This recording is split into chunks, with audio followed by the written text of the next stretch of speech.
This is Zbigniew Brzezinski. He was National Security Advisor to Jimmy Carter. He is currently a top foreign policy advisor to Barack Obama. He has proven to be an outstanding friend and somebody who I've learned an immense amount from.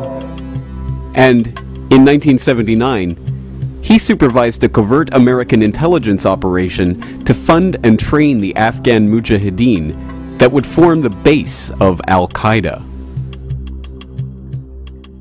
U.S. National Security Advisor Brzezinski flew to Pakistan to set about rallying resistance. He wanted to arm the Mujahideen without revealing America's role. On the Afghan border near the Khyber Pass, he urged the soldiers of God to redouble their efforts. We know of their deep belief in God, and we are confident that their struggle will succeed. That land over there is yours. You'll go back to it one day because your fight will prevail and you'll have your homes and your mosques back again because your cause is right and God is on your side.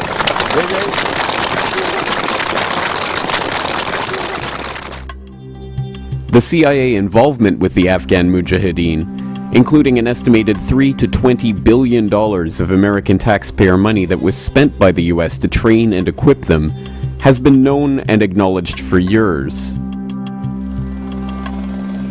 The operation was part of a Cold War gambit to bog down the Red Army in what was to become the Soviet Union's own Vietnam.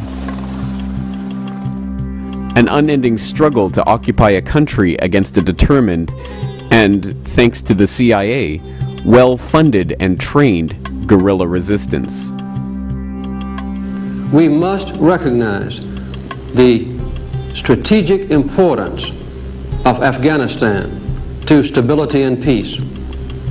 A Soviet-occupied Afghanistan threatens both Iran and Pakistan and is a stepping stone to possible control over much of the world's oil supplies. The scheme, known as Operation Cyclone, was in fact an amazing success.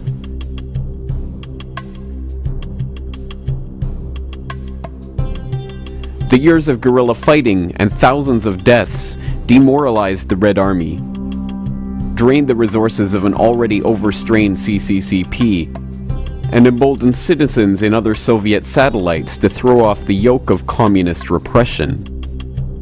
The Red Army retreated from Afghanistan in 1989, and the Soviet Union fell shortly thereafter. What is hardly ever acknowledged, however, is that the CIA involvement with the Mujahideen did not start after the Soviets entered Afghanistan, but before the invasion took place. This startling admission came directly from Brzezinski himself, who stated in a 1998 interview with a French periodical, "According to the official version of history, CIA aid to the Mujahideen began during 1980, that is to say, after the Soviet Army invaded Afghanistan, 24th of December 1979. But the reality, secretly guarded until now, is completely otherwise. Indeed, it was July 3rd, 1979, that President Carter signed the first directive for secret aid to the opponents of the pro-Soviet regime in Kabul. And that very day, I wrote a note to the President in which I explained to him that in my opinion this aid was going to induce a Soviet military intervention." This is an important point. What it means is that the CIA did not merely take a pre-existing movement of freedom fighters and aid them in their fight against the Soviets. What it means is that Western intelligence actively recruited Islamist extremists for the express purpose of provocateuring the Soviets into invading.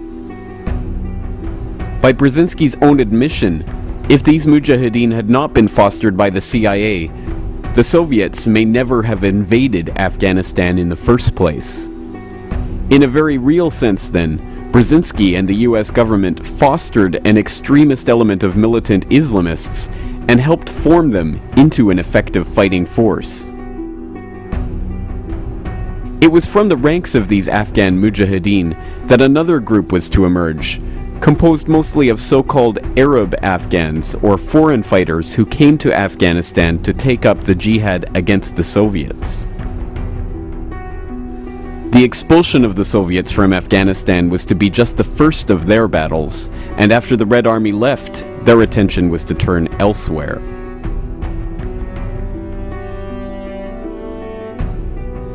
Of course, the geopolitics of the era required that the US not be directly implicated in funding and trading the Mujahideen. Domestically, Americans would have been outraged had they been aware that they were footing the bill for training and equipping Islamic militants, and internationally, if the Soviets knew the extent of the CIA involvement in the region, it could have brought the two superpowers to the brink of World War III. Consequently, the training, arming, and funding of the Mujahideen was run through a series of fronts and compartmentalized so that not even those supposedly directing the operation knew its full extent. The official story is that US funding, arms, and training went exclusively to the Afghanis, with the money for the foreign jihadists, or so-called Arab Afghans from which Al-Qaeda would spring, coming from the Saudis. The facts on the ground, however, tell a very different story. Within this group of Arab Afghans was an even smaller group centered around Osama bin Laden, a Saudi-born heir to the bin Laden family construction fortune. In Afghanistan in the late 1980s, his group consisted of about a dozen people. This group was known as Al-Qaeda, or so we are led to believe.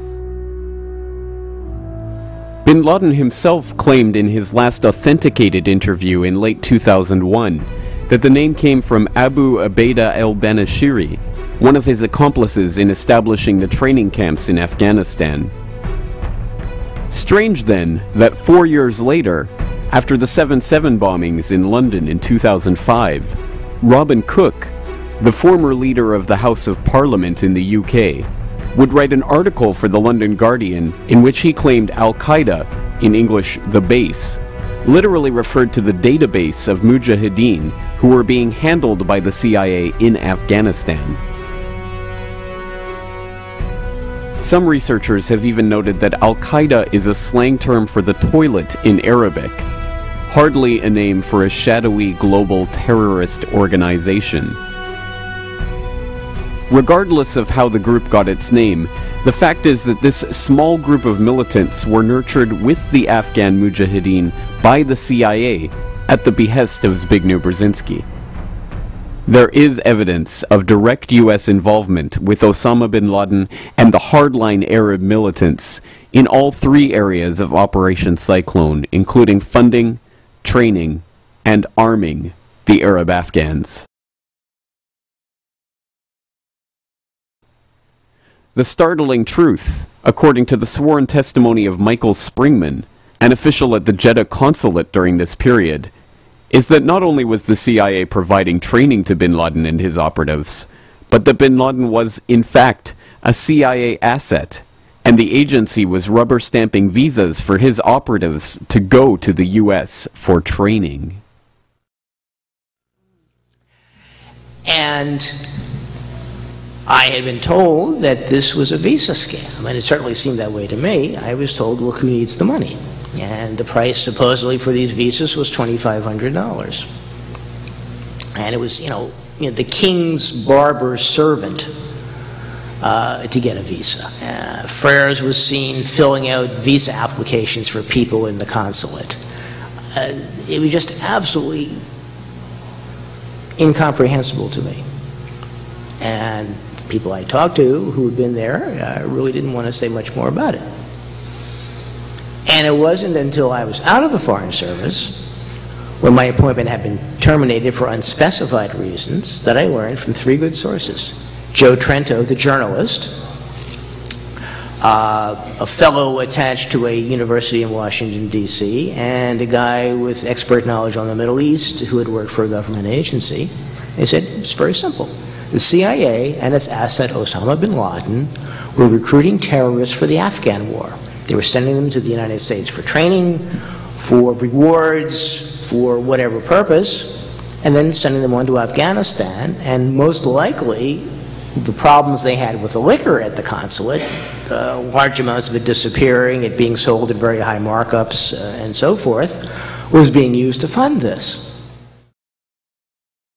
Perhaps not coincidentally, the U.S. consulate in Jeddah, from which the CIA was smuggling operatives for bin Laden in the 80s, was the very consulate from which 11 of the 9/11 hijackers were to receive visas to enter the U.S., many of them using a special fast-track program called Visa Express, which only began 4 months before 9/11. Likewise, evidence links the CIA and bin Laden through arms sales. The suggestion that bin Laden was a customer for CIA arms has been repeated by Der Spiegel, BBC, and many other mainstream media sources. But in Simon Reeve's 1999 book, The New Jackals, one CIA source is quoted as saying that US agents armed bin Laden's men by letting him pay rock-bottom prices for basic weapons. Incredibly, the funding for the Afghan operation also connects the US to Osama. The US provided the funding for the operation to the ISI, the Pakistani Inter-Services Intelligence, which worked closely with the CIA. In turn, the ISI, in cooperation with the CIA, distributed these funds to the Afghan Mujahideen through a front organization known as MAK, or the Bureau of Services. And one of the key men involved in arranging the finances of MAK, Osama bin Laden. After the Soviet withdrawal, Osama would take control of the organization, and it would become the base of what we now know as Al-Qaeda. In fact, the CIA, through their Pakistani proxies in the ISI, not only funded, armed, and trained Osama bin Laden, but helped spur poppy cultivation to record levels in Afghanistan in an attempt to get the Soviet troops addicted to heroin. And they created the Taliban, the hardline fundamentalist group that would take control of Afghanistan after the Soviets withdrew. And the Taliban government would become the only government in the world willing to harbor Osama bin Laden from 1996 onwards. The simple fact is that US involvement in Afghanistan from 1979 onwards implicates them in the founding, funding, and training of Osama bin Laden and other hardline militant Islamists. And as we shall see, the ties extend much further into the 90s and beyond. But what does Brzezinski, one of Obama's top advisors, think about this? Does he, in retrospect, admit the danger in having nurtured Al-Qaeda and the Taliban into existence? Does he regret American involvement in the region? In his 1998 interview with Le Nouvel Observateur, he stated, "What is most important to the history of the world, the Taliban or the collapse of the Soviet Empire? Some stirred up Muslims or the liberation of Central Europe and the end of the Cold War?"